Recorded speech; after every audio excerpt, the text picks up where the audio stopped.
Hi, welcome to the Urban Domestic Diva kitchen again, and we're finishing up our tomato harvest. These are late tomatoes and they've been actually ripening on the counter, so I think with these I'm going to make some tomato paste. Tomato paste takes a long time to cook down, roughly around 6 hours to make from beginning to end, and as you can tell from behind me here, it's dark, it's 7 o'clock at night, so this is a video that's going to be kind of in two parts. We're going to get things started with the tomatoes, and then we'll stop tonight right at the point where we have to run things through a food mill. And then tomorrow night after work, I'll continue with the process and finish up probably around 9 o'clock at night, 9 to 10 o'clock at night, tomorrow night. Tomato paste is great. We can freeze them into ice cube trays. Each cube is a tablespoon, which is normally what a recipe usually takes. So come join me in the kitchen and we'll get tomato paste started. So we have 16 cups of chopped garden fresh tomatoes in a large stock pot. We're going to add some seasonings and vegetables. Alright, you've got the tomatoes cooking on medium-high heat, and we're going to add the vegetables, which is basically a celery, a carrot, some onions, some garlic. Basically 4 cloves of garlic, minced, and an onion roughly chopped, a celery stalk, and a carrot. Now we're going to get the spices going. A lot of dry herbs. A tablespoon of parsley, a half a tablespoon of thyme, half a tablespoon of basil, a half a teaspoon of oregano, and this will be on the blog too. There you go. Now we're going to mix that up and we're going to add salt and pepper.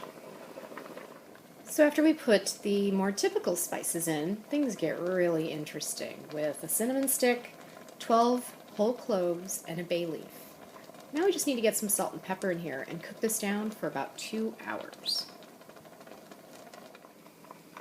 Alright, we've got about a teaspoon of black peppercorns and a half a tablespoon of salt.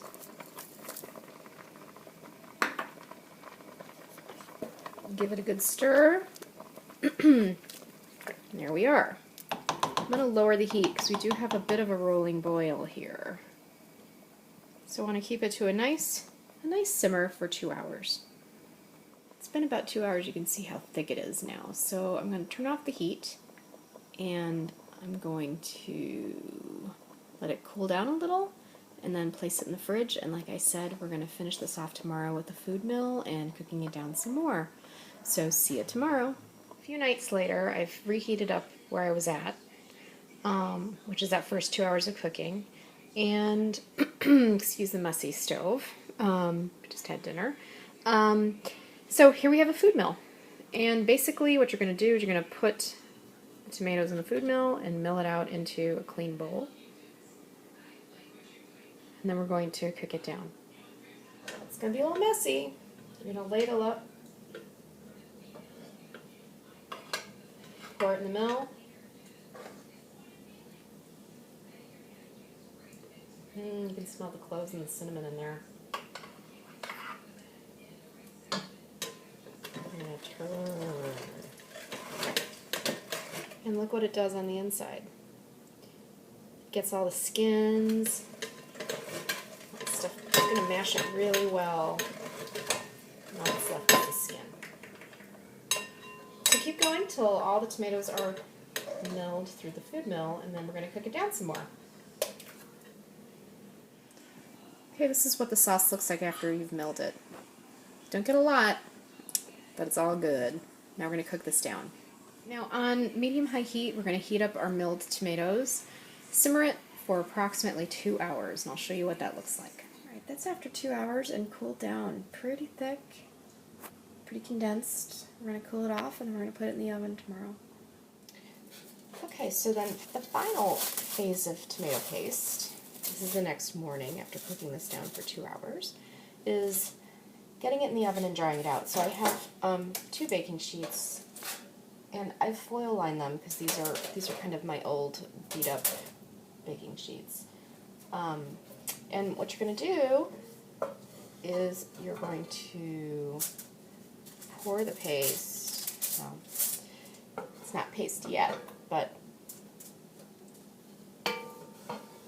I'm going to pour it into these pans at a 1/2 inch thick, and you're going to bake it at a 200-degree oven for 2 hours. So after spreading the tomato paste on your baking sheet, I'm going to take a little knife and just do some slits along, especially the thicker parts. Try to spread it as evenly as possible.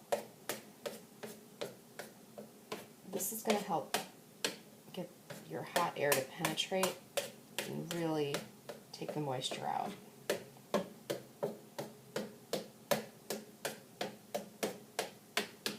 There.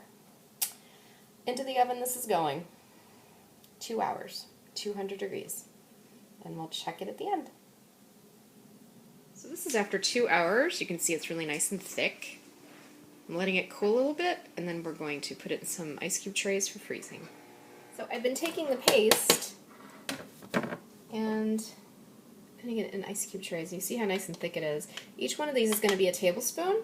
I'm going to freeze these and pack them up and label them and have them all throughout the winter. So that is your garden tomato paste. It took all week to do. Little by little we got there though. And oh baby, I think it's going to be worth it.